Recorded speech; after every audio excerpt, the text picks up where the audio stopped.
activities are well underway ahead of the IFP's manifesto launch at the Moses Mabhida Stadium. Newzroom Afrika's Ntando Mnyandu is standing by to give us a sense of where in the program we are at this hour. Good morning, Ntando.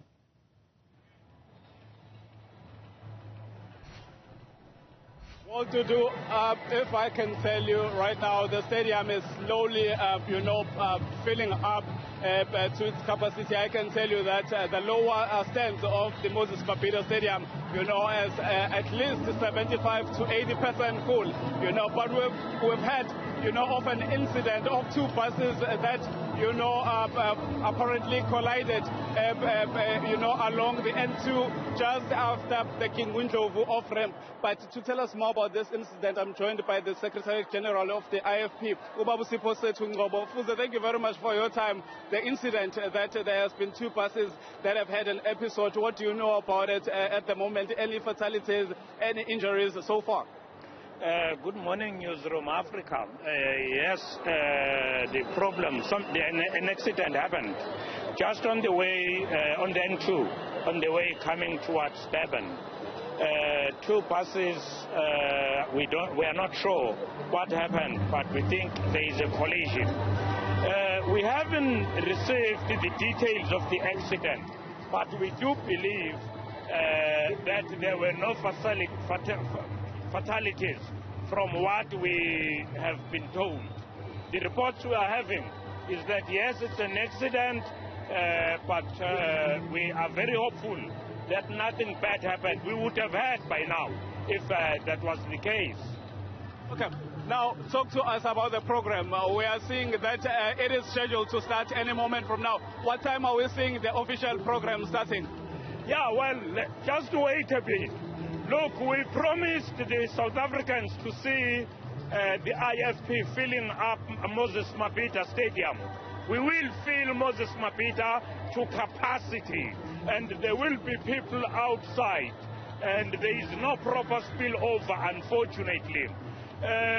We may not start at exactly 11 as we wished, but what we want you to know is that people that are inside the stadium as we speak could be almost equal to the number of people that are outside still coming along the roads in their buses, and others are still walking because it's a bit of a distance where they are dropped off. But we are confident we are going to fill the stadium to capacity. We will not start very late. We were supposed to start at 11. It's still after 10 right now, but we believe we will start and finish on time, safe for the people to go home. In closing, are you happy with the status of the organization as you are launching your manifesto today? And what is it that you're promising your electorate going to the May 29th elections? As the Secretary General of the party, you are privy to the day-to-day running of the party, in as much as you will not explicitly tell us your secrets. But there is Ngcobo, which is, having given its prominence in the province of KwaZulu-Natal. Are you scared going to the polls? No, yes, I'm the Secretary General. I know you want to know what is going to be happening as from 11 or when we start, what is in the manifesto itself.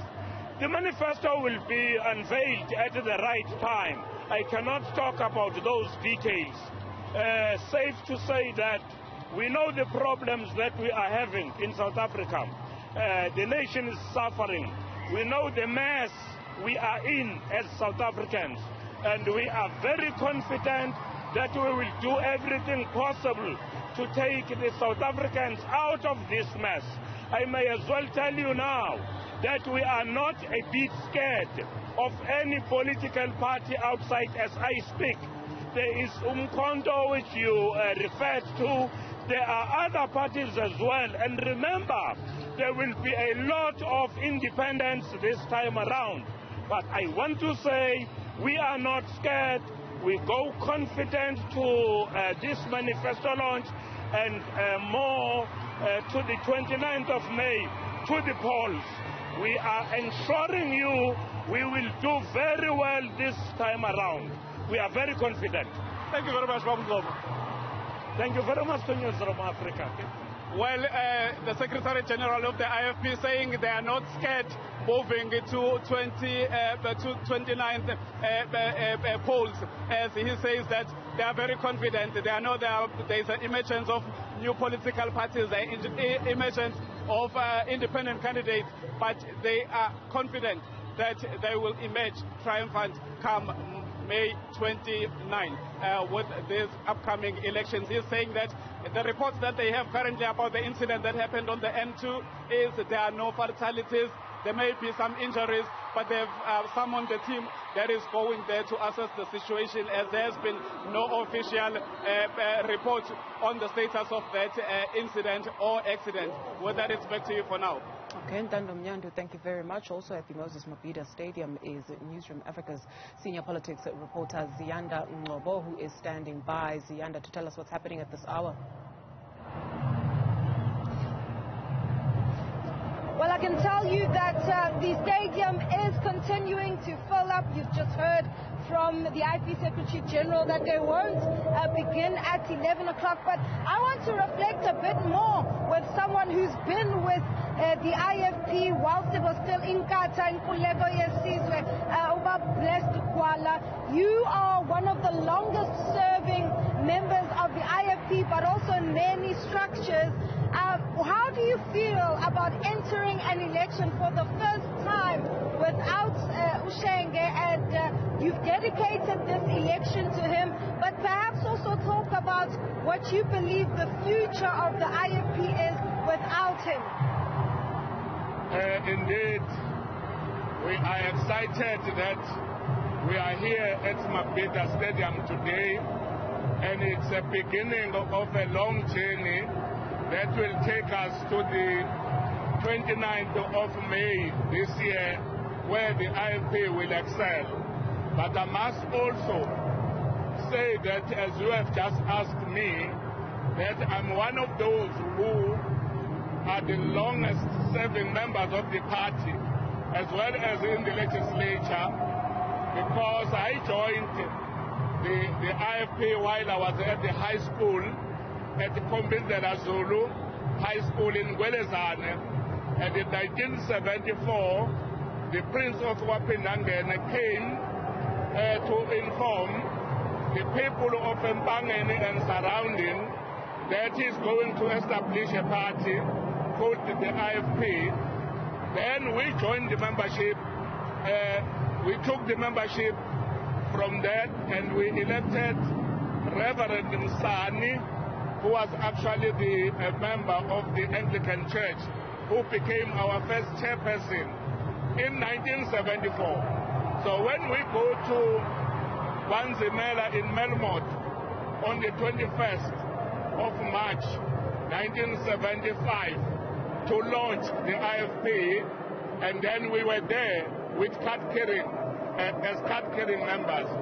So I've been with the party for 49 years, and we hope that if we are still alive, we'll be able to celebrate the Golden Jubilee on the 21st of March next year. I want to talk about some of the criticism that usually gets waged against you, that you're not investing enough in young people to join the IFP. As someone who's been there since they were young, probably most of your adult life, do you believe that there's still a future for the IFP, for young people, but also beyond KwaZulu-Natal? Maybe I must begin by saying that as we are here, we are excited. Although the IFP will never be the same in the same way as South Africa will never be the same without the President Emeritus, Prince Mahoso Tubuthelezi, because he was a person who was carrying a moral compass.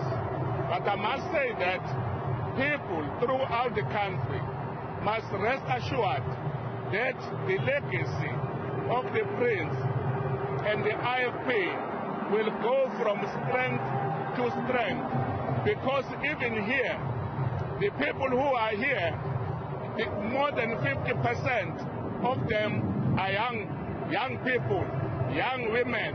So that shows that we have invested so much in the youth, so that the youth become the leaders of tomorrow.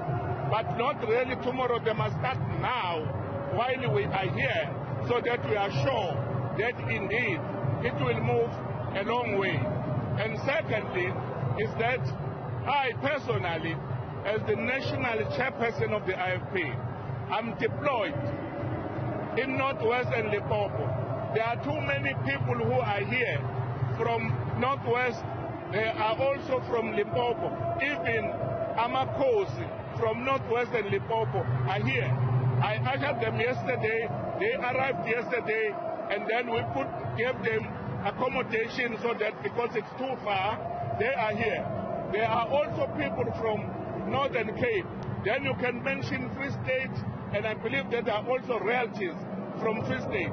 So that shows that it's a myth that the IFP is a Zulu party, it's a regional party. Only the detractors that are saying so, because even in the highest hierarchy of the party, we have people like Ms. Ngcobo. Ms. Ngcobo comes from Limpopo and is a deputy national chairperson of the Women's Brigade. We have a person like Dr. Mkwena, who is the chief operating officer of the party, and then he comes from Limpopo. We have also the general secretary of administration in the party, and he comes from Venda. We have also Mafule. Mafule is a Tswana. Then he is a person who is a secretary of the National Council. So it's a myth that the IFP is a regional party. And I can assure you that we will have seats in these provinces that I mentioned because we have support.